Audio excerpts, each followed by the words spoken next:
And we are back with the real Mark Bagwell, a wrestling docuseries. Jerry Hood, chosen lawyer. We're here to talk wrestling and everything Mark Bagwell, the life and times of Mark Bagwell, and the people that he wrestled with. As promised last week, Mr. Jerry Hood, I said we're going to talk about one of the greatest wrestlers of all time. Let's do it. That wrestled with Marcus Alexander Bagwell, Buff Bagwell. And whether it's overrated or underrated, when you think of the greatest wrestler of all time, who immediately comes to your mind?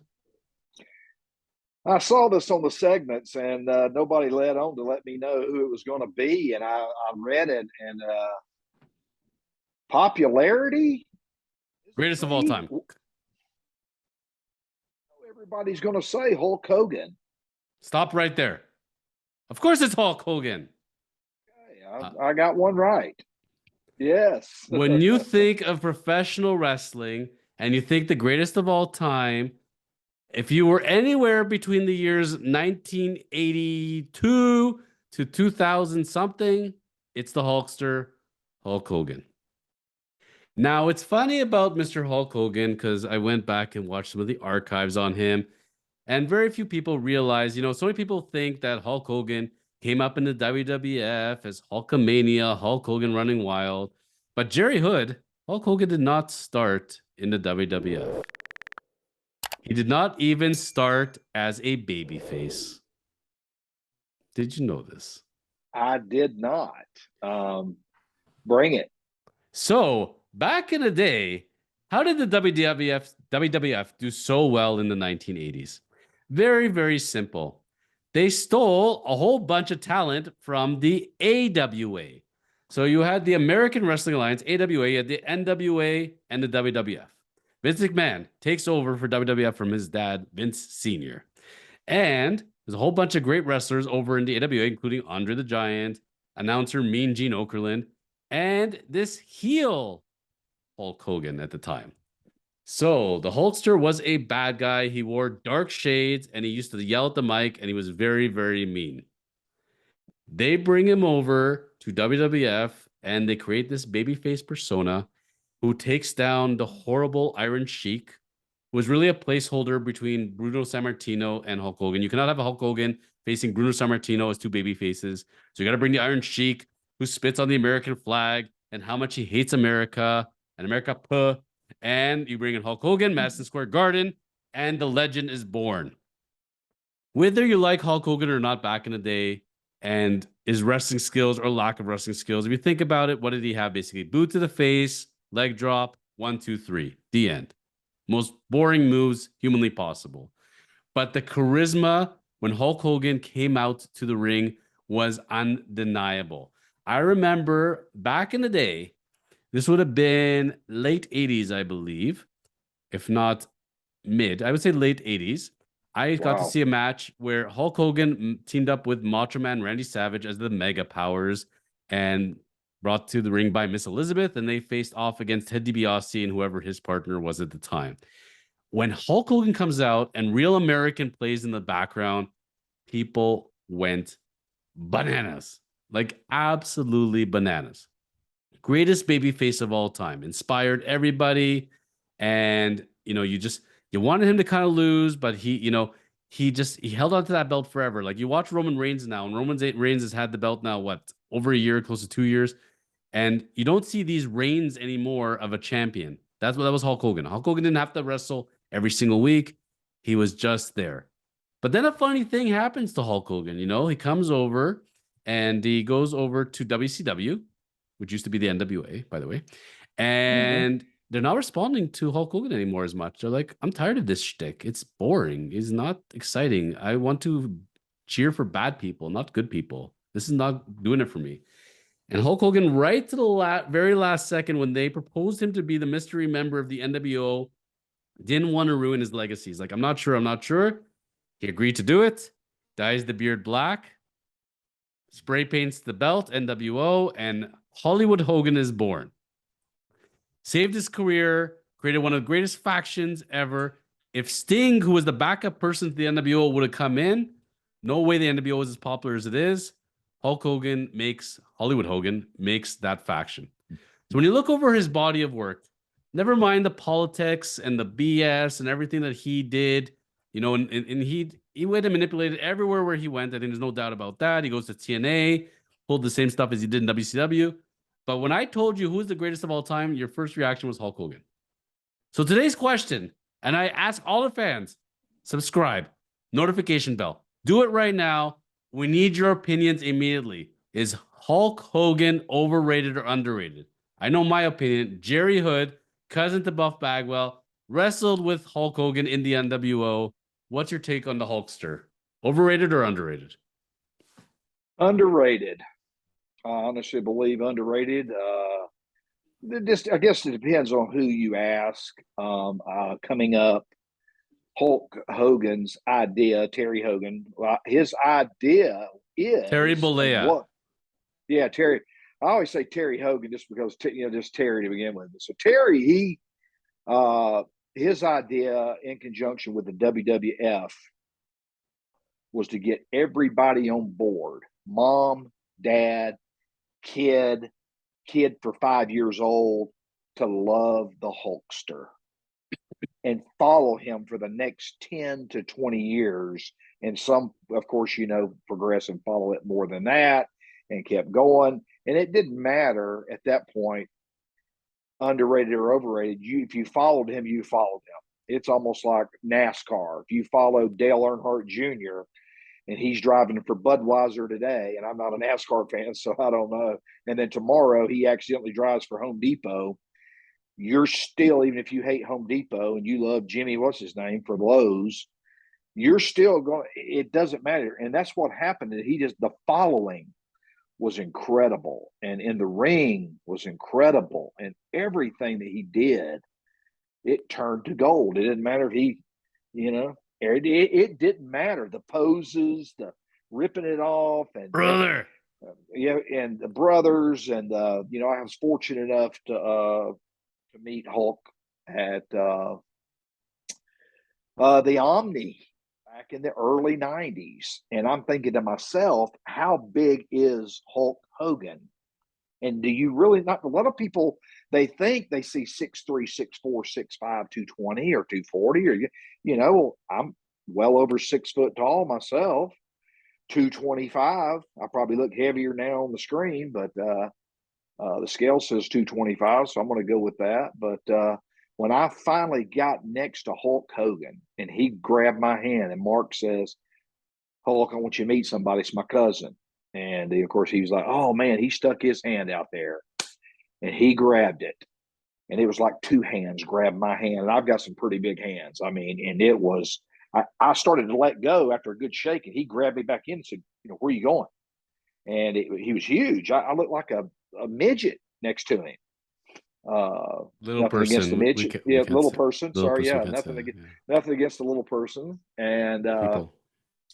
yeah, the little people. And just again, still underrated. I don't really think it was overrated. I still think he could have kept going. And Russo's idea, Bischoff's idea, and the NWO, and then Hogan coming in, and Hollywood is born, and it just kept going and going and going. And I think if Vince McMahon could have joined WWE with WCW somehow and made it work, that's why I'm saying underrated, because I feel like it could have kept going. It could have kept going. But I honestly, and only Vince McMahon knows this. Shane doesn't know it. Triple H doesn't know it. Stephanie for sure doesn't know it. Did Vince really want to merge those companies, or did he really want that one just to, I'll pick and choose who I want, and then everybody else can, go? That's what it seemed like to me. And only Vince McMahon knows that. So I think we talked about it in the previous episode. There's no doubt about it. And if Vince was here right now, it's Vince. In many ways, you're a very smart man. But when it came to WCW, you're a very stupid man. And I will tell you why.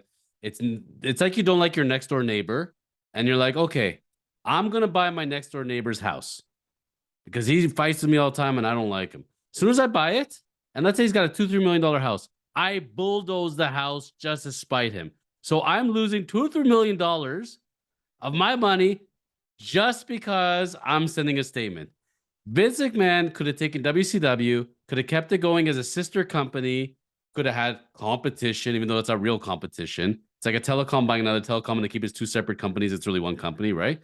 And they could have kept so many of these wrestlers employed, could have kept it as a different brand altogether, would have been amazing instead of starting NXT or whatever the heck you want to do. He had a ready made product. You have the history, you have all the videos. You could have milked this thing until the end of time, merchandising, and he just buried it. And everybody that is associated with WCW buried them as much as possible. Just as like very few survivors. The only one was Booker T, and there was something he saw in Booker T. He's like, I gotta have Booker T. But otherwise, everybody who ever touched and was a WCW person for life. Think about Sting, how he brought him in, got injured. His career was pretty much over at that point. Nobody fared well. If you were a WWF guy or WWE later on, went to WCW, came back, it's okay. But if you were a WCW guy for life, like Buff, there was no chance. He had to send a statement. Ted Turner, all your boys, I'm gonna piss on you and I'm gonna show you. So Hulk Hogan was safe because he recruited him from the AWA. He made the Hulkster. I was just reading an article about this morning, actually, talking about Bruce Pritchard was talking about the Hulkster, and they Vince McMahon and Hulk Hogan had this weird father-son type relationship, even though their ages are not that far off. But Vince had this like I don't want to use a derogatory term as far as getting male excited about Hulk Hogan, but the man loved the Hulkster. Like he loved the giant body, everything else. Like he created a world built bodybuilding federation at one point. Like Vince himself was obviously on the juice and jack. Nobody can deny that. So Vince loves those big bodies. So he loves Hulk Hogan. Like you would think if he recruited Buff Bagwell and the way Buff looked, like he was right up Vince's alley. Vince loves those jack guys, you know? And he always liked Hulk, always give him the opportunity. I mean, think about it. Hulk Hogan goes to WCW, almost buries them in the Monday Night Wars, and Vince still welcomes him back with open arms. So somehow Hulk was able to do it, but Hulk is special. I mean, like you said, you meet him, and I've never met the guy. I've seen him live before in events. People don't get how big he is. Like not just as a star, but he is actually big. When you go back and watch tapes, and I challenge you, Jared, go back and watch AWA from the 70s and look up Hulk Hogan and see what he was like back when he started his career. He was huge. He was chiseled. Still had more hair even. And the man paid his dues. Listen, he worked in the independent circuits. He went to Japan. A lot of people don't know that. Before he made it really big in WWF, he toured in Japan, learned the craft in Japan, learned how to speak. I mean, the man's resume speaks for itself, but a lot of people insist that he is overrated. He was never a very good wrestler and just never, got too much credit for what he is. And I'm going to say, listen, man, is wrestling about wrestling ability or is it about selling tickets and it's about the show? Because you could be the greatest technical wrestler of all time. You could be like Chris Benoit. You could be like Mysterio. I'm sorry, they're not selling out arenas. It's not going to happen. But when you hear All American Right. playing or Voodoo Child and Hulk Hogan comes out, you're on your feet and you're paying attention.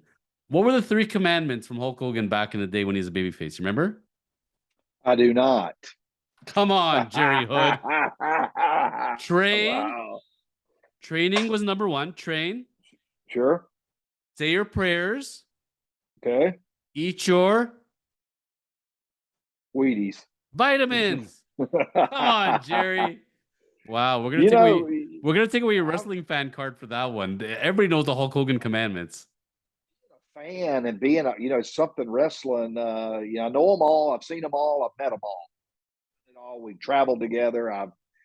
But as far as being a fan and watching it, I've I've watched some of it, but getting in depth sometimes, like you hit me right between the eyes right there, and I was lost. I Um, gave you an underhand pitch. It was the easiest one wow. ever. It's all good. So I gotta I ask you. normally hit I normally hit home runs, but that time that was a strikeout. So I owe you one. Well, let me ask you this much: knowing Buff Mark as your cousin your whole life, what was his take on the Hulkster? How did he speak of him? What was their relationship like as they were working together? Oh, it was great. for sure. Great. They both spoke very highly of each other, even before NWO. And then, of course, when the NWO Black was born, I guess, if you will, and Hulk kind of, had his hand in, who's in, who's out. Again, they worked very well together, loved each other, and it showed. NWO Black, and then them branching off, and that was I'm pretty sure you'd have to ask Mark this, and Mark, man, he doesn't forget anything. He's got his dad's memory, but I think it was Hulk Hogan, Russo, and Bischoff's idea on breaking up and going to the Red. And so I think that's that. But influence, being a wrestler, you pick somebody, and I guess I hear a lot of people say this as far as wrestlers. I like him. Ooh, I want to be like so and so. I want to be like Raven. I want to be like Rick Steiner. Or I'm built. I want to be like Scott Steiner. Not that Rick's not. Rick's hard to. Rick's one of those ones like Brock Lesnar. It's like if you had to wrestle Rick Steiner. Rick, what a great family friend he is. It'd be like wrestling a Volkswagen. He's just an old burly raw bone Michigan. I mean, just wow. He's grabbed me up several times, and I don't think he can anymore, and he knows it. But back 20, 30 years ago, whew, man, again, like wrestling a Volkswagen. And son of a gun. Yeah, but yeah, he just thinks for sure the Hulkster Mark got along very well all the time. It didn't matter what seniority was or who ranked where. Hogan always first class respect for everybody, and vice versa. So, and you see, like, people need to go back to the archives and really think this through, because one thing about Buff Bagwell is he was the most loyal foot soldier you could get in wrestling. In WCW, he did what he was told, when he was told. If he had to job for somebody, he did it. If he had to put somebody over, if he had to become a champion, but he did it always with grace. He was always respectful of his opponents, did what he had to do. Like, I went back and watched an old match of him against Goldberg, and he got squashed in 2 minutes. He did it with a smile on his face. He knew what he had to do. It's all good. I would have liked to see him in a program more with the Hulkster. Either them coming up as a tag team. Like, I love the Scotty Steiner tag team, and I've talked to you about that before. I think Hulk and Buff together would have been pretty cool. Hulk and Buff would have been a great tag team right there. And also, Buff turning on the Hulkster and them doing a feud, I think would have been pretty cool. Because at the end of the day, let's be honest, when Hulk is at that point, Buff would have been carrying him the whole match. Like, Hulk is there, he comes out to the music, he's playing his belt guitar, but he ain't doing much out there anymore. Buff, at his age and his charisma, would have to carry that whole match. I think that would have been really fun to see. I think they could have used a greater program with that. But there was this mental block with WCW that they kept seeing Buff mostly in a tag team capacity. He was a great champion, 5-time champion with 5 different guys. I could see him. He should have got the belt, the heavyweight belt, at least once on him. I think that would have been a good look. You've been so loyal to us this whole time. You worked your way up through the company. Would have been great champion. The fans loved him. Like, go back and watch a Buff Bagwell, any WCW video. Look at the fans, and they have the signs out. Like, they went bananas every time Buff came out there for a reason. The fans loved him in WCW. But even just doing a thing where he was trying to get the belt off the Hulk, and Hulk would kept squashing him, would have been fun to watch also. But it wasn't in the cards for him, unfortunately. But on the bright side, if you think about how everybody was in the NWO at some point, Buff was one of the first. And not only that, if there's no black and white NWO in existence, I don't know if we ever see Buff Bagwell. Let's be honest. Because Buff only became Buff and turned as a heel as the NWO recruited him and turned on his partner, Scotty Riggs, and Goodbye American Males. We all loved it. It was fantastic. It was almost very mirroring the Shawn Michaels turn, right? When Shawn Michaels turned on Marty Jannetty, left the Rockers, and became the Heartbreak Kid. Very, very similar parallels. I never even thought of it that way until this moment, but it kind of hit me. And look at where Shawn Michaels and Buff Bagwell are at. Look at their bills. Look who they are. And Shawn Michaels became one of the greatest champions of all time. I think Buff should have gotten the same. Yep, no doubt about it. He's happy with the career he had and thankful for WCW. The money that he made and put back. Very happy, but very loyal.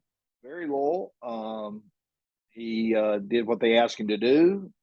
If he didn't like the match or the call or the finish, of course, he was going to voice his opinion, and we get that very honestly. And he may wanted to go like Flair beating him, David Flair beating him at the Georgia Dome after that old deal. There was that was a friggin' nightmare, but he did it, and he didn't always agree with it.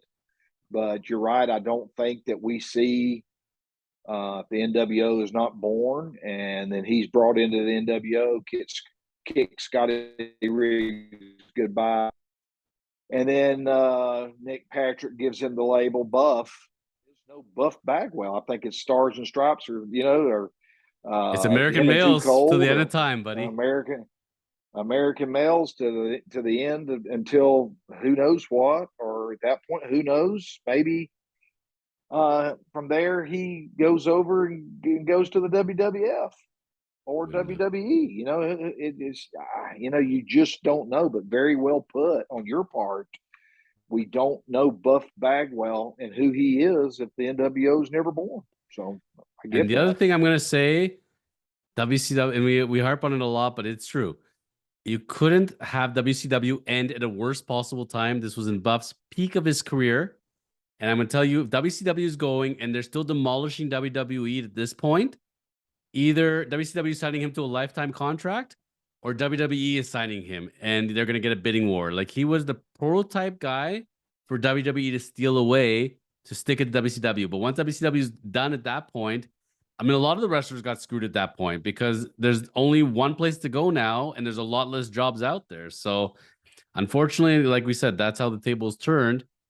I'm going to turn back to the Hulkster as we're wrapping up today's episode because you gave your vote. You said underrated. And I'm going to give you my vote on the Hulkster, underrated or overrated. There is no chance this man is overrated.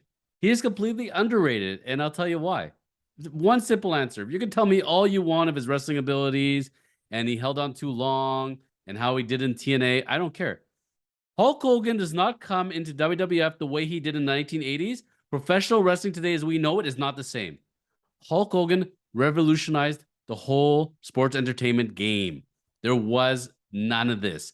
Vince McMahon hooked up to Hulk Hogan, and that's what blew up the WWF. Vince McMahon is not where he is today if not for Hulk Hogan. Like they had a codependency relationship, and yes, he made him a lot of money, and he made him a lot of money. But think about where The Rock went, where John Cena went. Who started all this? It was Hulk Hogan. He goes and he's Thunder Lips in Rocky, and then he's Mr. Nanny and whatever other crappy movies he made. But Mm-hmm. Hulk Hogan was the Hollywood guy. Hulk Hogan in going into Rocky, AWA actually were going to terminate him or they suspended him or something along the like they really screwed him because they discouraged it. Vince McMahon said, "Hollywood, yes, please," and brings him in. So Hulk Hogan is in Rocky before he comes in. Vince McMahon signs him. WrestleMania 1 is born. There's no WrestleMania without Hulk Hogan. So Hulk Hogan completely is the godfather of wrestling as we know it today. I mean, Ric Flair made his impact, Gorgeous George, Bruno Sammartino. Not going to take anything away from them. But everything we know as far as coming to the cameras and yelling and lifetime champion and everything exploding, like Vince McMahon found his boy and it was Hulk Hogan. And that's where, to me, I don't know if you're going to agree or not as far as greatest of all time, but definitely underrated just because of the impact the man has made. And watch any video still at his day and age when he comes into an event or he's somewhere, people still lose their minds. It's Hulk Hogan, period. Period. The end. And Vince knows it, and Shane knows it. They all know it. So underrated for you. I figured you'd go underrated, and and that's fine. But wow, what a ride! What a ride he's had. I mean, He's that's got stories. If there's anybody who's got stories, it's him. And they're still being written, and some of them were not so flattering, but you know what? Still the Hulkster, and thumbs up to him. We're gonna end today's episode with a little sneak preview for next week. So next week we're gonna talk about an interesting topic as far as a mystery partner for Buff Bagwell back in the day. He's been with a lot of the greats, and we covered it before. Some of the greatest tag teams he's been a part of. The one guy I think he should have been partnered up with, I think would have been amazing, and it's not Hulk Hogan. So think about that. You have a week to think about it, Jerry Hood. We'll come back next week. Yeah. And Pow. who should Buff have been teamed with to make the greatest tag team of all time? We'll talk to you about it next week. A pleasure as See always, ya. cousin Jerry Hood.